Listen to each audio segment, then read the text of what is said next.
So, since I wanted to make some videos on the DC multiverse over the years, I thought a good starting point was on Ultraman, an evil version of Superman from Earth 3. So I'm hoping that if the video is well received, I can do more videos on the Crime Syndicate, which is an evil version of the Justice League.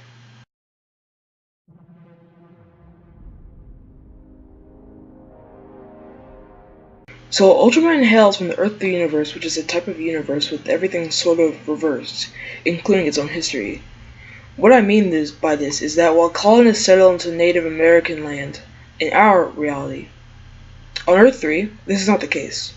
On Earth 3, it was actually Native Americans who discovered Europe, also having the British Isles break away from the United States, resulting in Abraham Lincoln actually assassinating the president instead of being assassinated himself. Also, Ultraman and Superman have completely different histories leading up to them donning their costumes.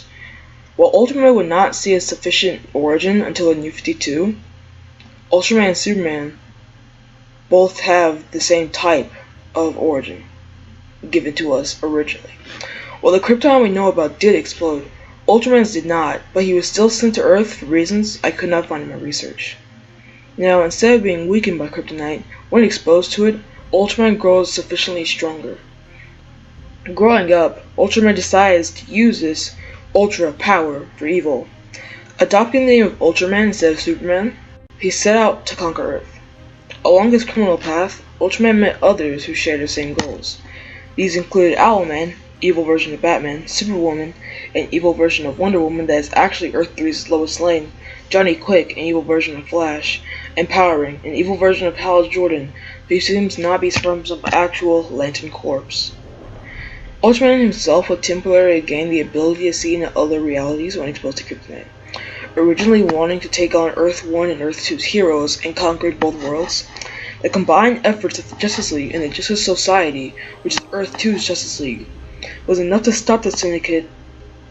They would dominate the Earth of Earth 3 until eventually splitting up, with Ultraman and Power remaining close friends outside of the group. When it comes to original costume design, Ultraman's was far different than Superman's. Containing a darker blue color, no shield emblem around the U, the only similar costuming of Superman and Ultraman at the time was that they had red capes and red footwear. During Crisis on Infinite Earths, Earth 3 was one of the first Earths destroyed. Seeing Ultraman feel utterly useless to stop the antimatter wave, he flew into it, effectively killing himself, much to the dismay of Powering and the Syndicate. It also showed Ultraman supposedly come back, realizing he's a comic book character, and hating the fact that at the time he was a minor character. In Grant Morrison's run of Justice League of America, Earth 2, it is conveyed that Ultraman and other members of the Crime Syndicate are in the Antimatter universe, led by the Anti-Monitor.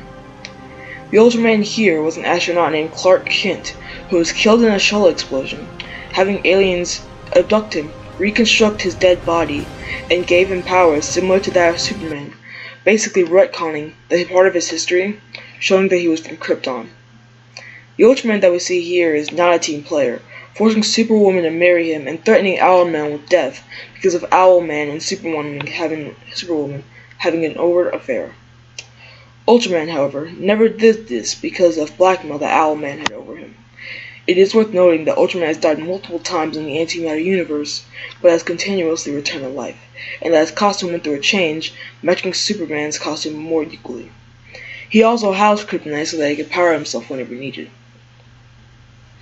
Around the time of Infinite Crisis, Earth 3 was reformed and the Crime Syndicate was back home. During a war, Ultraman murdered a Batman from Earth 51. Superman Prime, another version of Superman, managed to rip off the armor of the leader of the army the Syndicate was on, whose name I cannot remember for the purpose of this research, making an enormous explosion occur, supposedly killing the Syndicate. Picking up in Brave and the Bold, the next Ultraman had a visible fear of Mr. Mxyzptlk, but teamed up with him and Superman to combat a villain named Magistus.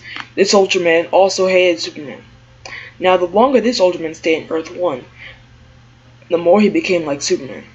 What I mean here is that while Ultraman usually gets stronger when it comes to kryptonite, he began to feel weakened by it. At Brave and the Bold number 12, Ultraman would be teleported back to Earth 3. Now, there are many other events that have Ultraman in them, but have him simply as a background character, and nothing to his character. having him just be a brute who hits stuff and gets angry a lot, while he still retained his powers of exposure to kryptonite, basically making him more powerful. Now, we're going to go into the New 52, which adds a complexity to his character and gives a far clearer origin for Ultraman. So, Ultraman's New 52 origin conveys that as soon as he fell to Earth, he attacked John and Martha Kent, severing John Kent's hand off. After exposing himself to kryptonite, he becomes insanely intelligent, along with having super strength, speed, flight, vision, and many other powers. He forces the Kents to raise him as his parents.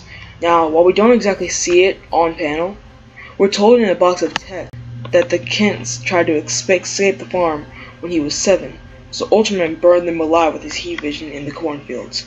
He also states that he didn't need them by then anyway, seeing as he could walk, talk all by himself. Ultraman would be in Forever Evil, but I think I might make a video on Forever Evil in the future, so I'll refrain from telling that part of the story. Anyways, if you like this video, give it a like, subscribe, and comment down below what type of video you might want me to do next. Tomorrow, Nerd Creek is doing a Sucky Movie Sunday, so make sure to stay tuned for that. And I will see you all in the next video. Goodbye.